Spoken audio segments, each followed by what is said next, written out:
le futur technologique et scientifique. La mise en exploitation de notre supercalculateur depuis quelques mois déjà marque une avancée stratégique pour notre pays, confirmant notre ambition de faire du Sénégal un leader en Afrique dans le domaine de l'innovation et des technologies numériques. L'outil s'appelle Taoué, du nom d'un cours d'eau traversant Richard Toll et Ndombo, et qui sert de transition entre le fleuve Sénégal et le lac de Guiers. C'est avec fierté que le Sénégal accueille l'un des 4 supercalculateurs du continent africain. Nous sommes réunis aujourd'hui donc pour présenter quelques premiers calculs réalisés avec cette machine exceptionnelle, pour démontrer les capacités de cet outil et vous inviter à votre tour à vous en approprier.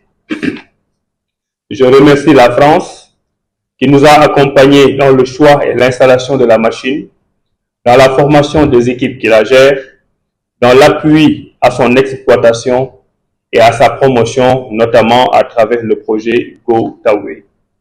C'est en 2021, à la fin de la pandémie, que la Cyberinfrastructure nationale pour l'enseignement supérieur, la recherche et l'innovation, la CNRI, a été créée. La structure a en charge, entre autres, la gestion du réseau national d'éducation et de recherche, ainsi que l'exploitation du supercalculateur pour des projets scientifiques et industriels, publics comme privés. Elle s'attachera, dans les prochains mois, à développer la culture du calcul intensif, à promouvoir son outil Taoué et à former à son utilisation concrète. Cet événement qui nous réunit aujourd'hui en est le point de départ. Le directeur général de la CNRI, le professeur Ousmane Thiaré, en poste depuis 2022, n'a pas ménagé ses efforts pour que le supercalculateur Taoué soit opérationnel. Qu'il en soit ainsi remercié. La constitution et la stabilisation d'une équipe technique qualifiée n'a pas été aussi chose aisée, car les profils à disposition sont actuellement très demandés au niveau international. Les ressources sont donc chères, mais l'État du Sénégal reste engagé. La mise hors délestage du supercalculateur comme mesure de protection et la prise en charge d'une ligne spéciale de 2G sont aujourd'hui indispensables pour pouvoir utiliser tout le potentiel de Taoué. Je profite de cette tribune pour appeler les entreprises concernées à contribuer à l'effort national en faveur de l'exploitation continue du supercalculateur en partenariat avec le gouvernement du Sénégal. Mesdames et messieurs, ce moment illustre parfaitement la convergence de nos aspirations nationales, portées par des cadres stratégiques ambitieux tels que l'agenda national de transformation Sénégal 2050, qui identifie le numérique et la recherche comme des moteurs clés de notre transformation socio-économique.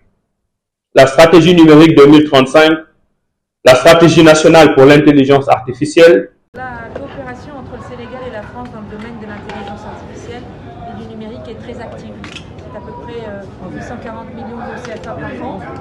Le supercalculateur est en fait la traduction pour le Sénégal du fait que le 21e siècle sera le siècle des données et des performances de calcul.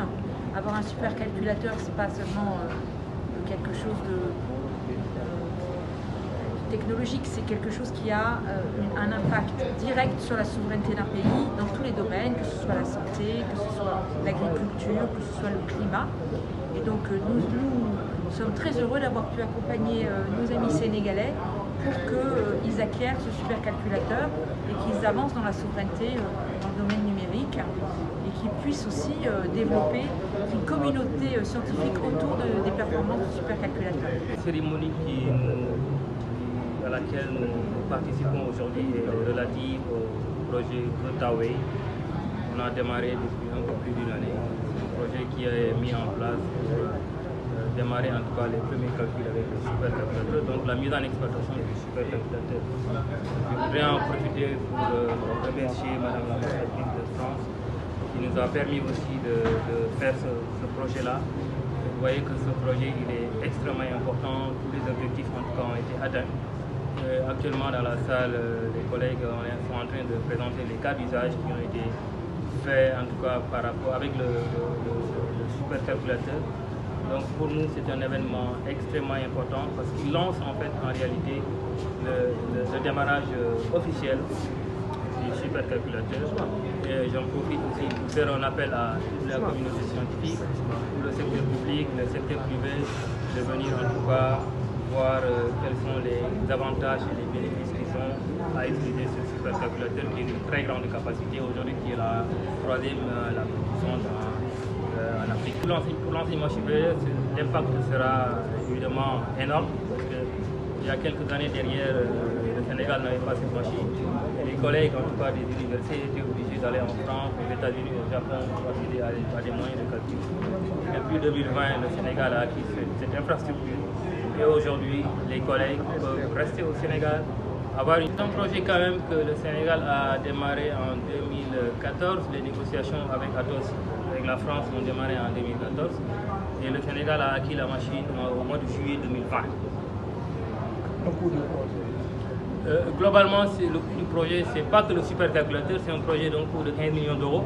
Mais il y a beaucoup de choses qui l'accompagnent. Il y a la question de l'accompagnement de Atos derrière. Il y a la mise en place aussi de beaucoup de formations qui devaient accompagner le supercalculateur. Et ces formations sont en cours aujourd'hui à l'UNCHK, donc ex-UVS.